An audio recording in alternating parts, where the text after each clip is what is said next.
This isn't panic mode, but it's a warning shot. And if we're being honest, it doesn't take an experienced scout to see which players are fighting for their spot and which ones are coasting on name. Training camp is supposed to be a time when chemistry is built, shots get sharper, and rookies rise. However, if you watch the Indiana Fever's entire training camp scrimmage, one thing becomes clear. Not everyone is ready, not mentally, not physically, and most definitely not defensively, and most definitely not defensively. Sadly, this is a very important video to watch. So if you're on a mobile device, squint a little bit. You can zoom in, and you don't want to listen to me talk, you can zoom in a little bit more, hopefully. If you're on a PC, you're aware that there is a Control Plus button, and we're looking into a higher, we're gonna watch every second of training camp, from the game to the scrimmages, because I don't care if people aren't making, like, there are a lot of missed layups and drills. The first glaring red flag, layups, missed ones from drills to live action. Players, even veterans, struggled to convert. The resolution simply cut off half the screen, but hopefully you guys can see this. I apologize if you can't. At the rim, it's true that the timing is off and the camp legs are heavy, but these are the open looks you need to hit to be on a WNBA roster. And if it's occurring this frequently throughout practice, it's not simply weariness. Let's not mince words. One of the easiest ways to get on the waiver wire is to miss wide open layups. Caitlyn Clark had a fantastic dribble, and DeWanna Bonner had a good take. I really liked McKelly Timpson's defense, so the possession was excellent.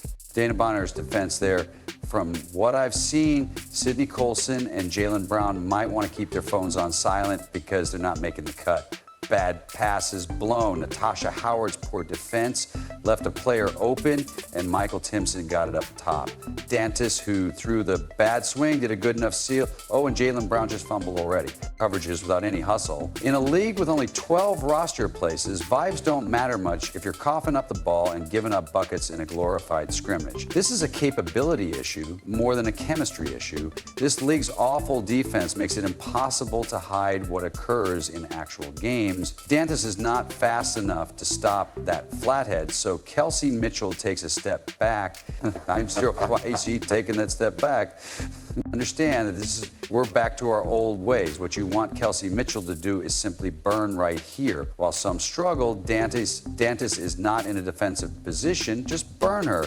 Kelsey, you have a right-hand layup and don't need to take a huge stride back. Caitlyn Clark looked like the player we saw the previous season. She can burn anyone one-on-one, reads the ball well, makes clever passes, and even controls the tempo in camp. McNor, the new muscle she's gained, she didn't just bulk up. Instead, she armored every drive and cut, playing with greater force. She's not just playing faster, she's playing stronger. So last season was fine, but this year, good grief. There's a noticeable difference in Caitlyn's arms and shoulders in general. You compare Clark's complete body to that of last year, you can see that she has gained a significant amount of muscle.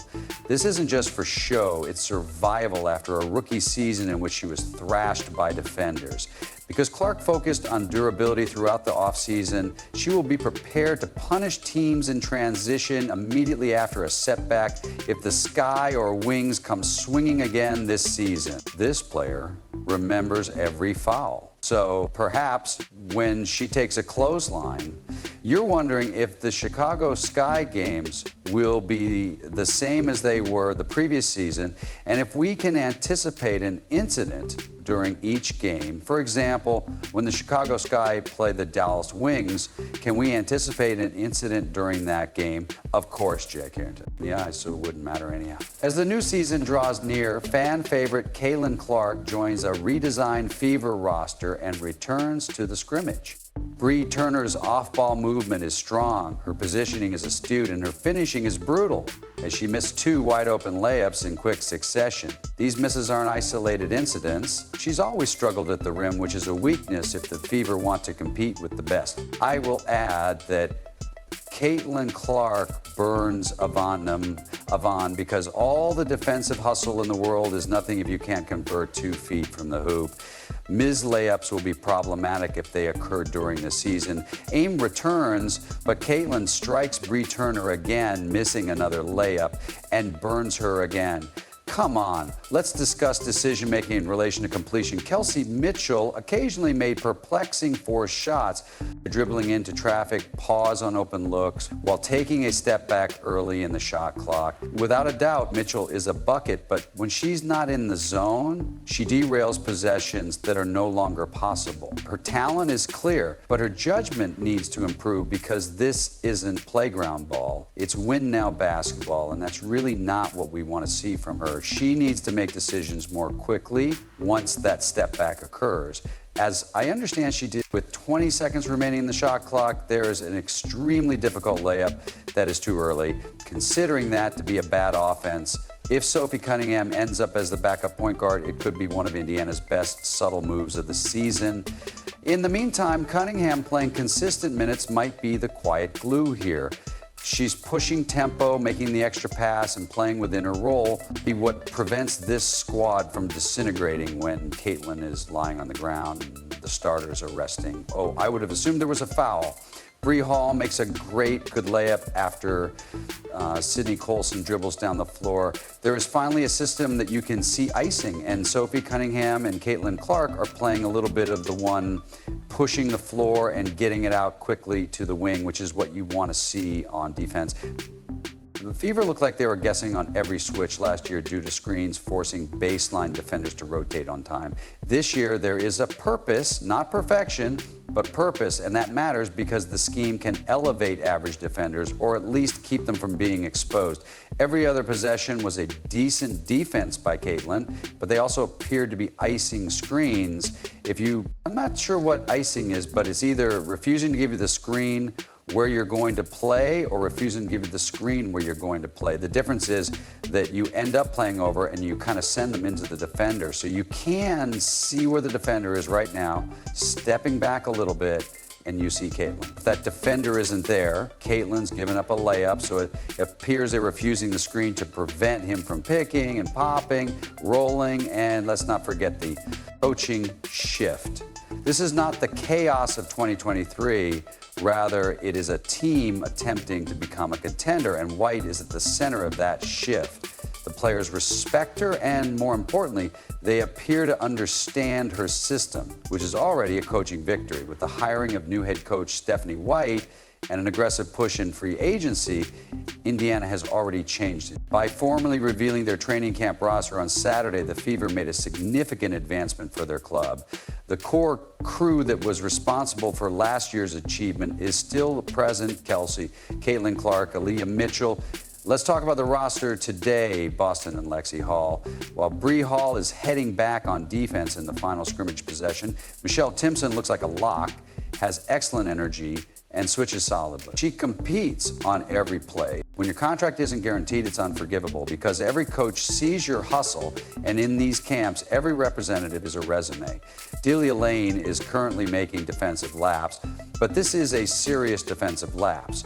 You can commit a defensive blunder if you've ever been a coach, but if you're playing as the Warriors, for example, and you make a defensive blunder and give Jonathan Kuminga a driving lane to the basket, okay, it happens. But if your defensive lapse leave Curry wide open for three or prime play wide open for three, you're sitting on the bench. That's the way things work in this league. And if you want to stay in it, you run every single time because it's that brutal. And if Hall doesn't realize that, someone else will gladly take her. The difference between making the roster and getting waived can literally be one possession. That's the shot that ended the scrimmage, and that's the scrimmage footage. Obviously, there are some drills after that, but I'm not sure what they are. There are a lot of missed layups in these drills, but Caitlyn Clark driving to the basket and putting it in, so there's a lot more of that. Spot coaches remember effort, and so do fans and the stat sheets things. So the drills are just what they do, Dana. Perhaps the biggest surprise of camp thus far is Bonner, a veteran with strong finishes and excellent instincts. The Fever need experience, and Bonner provides. she's not just holding a roster place, she's grabbing minutes. Or was that just a bad catch? Oh my God, that was a terrible pass. If she continues to play at this level, she may be more than just a part player. It's a horrible pass. The ball is there, but it's like a lousy catch. In this group, Bree Hall playing the 4 is intriguing, and Lexi Hall cuts effectively. Let's zoom out this roster with Clark, but Natasha Howard's swat at the rim, Boston with Cunningham and Mitchell Bonner deeper and more adaptable than last year's edition, a legitimate coaching staff and a more distinct defensive identity. This team ought to be striving for more than simply a postseason berth.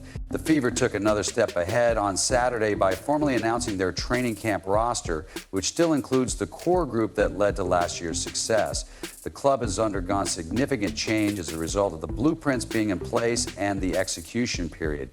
Caitlyn Clark, however, the Fever had made significant purchases to increase their depth and experience. So let's just let it go. Mitchell, Aaliyah Boston, and Lexi Hall. Fever training camp updates are receiving national attention, ticket prices are rising, and the media is always buzzing about it. The fans are also watching it. Although Clark is the public face, this team's transformation is a movement. Now that the Brazilian national game, preseason game in Iowa is just 1 week away, it's not just about the highlight videos anymore. It's about winning, and people are buying in both literally and figuratively. See how that looks on TV, and don't get it wrong, the pressure is on from fans, the media, and the front office. Indiana went all out this offseason. Now it's time to see if everything fits, if the system holds, if the missed layups become points, and if Clark can lead the team not just as a star, but also as a leader. There won't be any nights off until preseason. If this camp was any indication, the Fever's finally headed in the right direction, but keep in mind that camp hype is cheap results that matter, and for Indiana, the window is now. Until we see this all play out live, the foundation, talent, and vision are all there. Open to see if they are able to charge through it.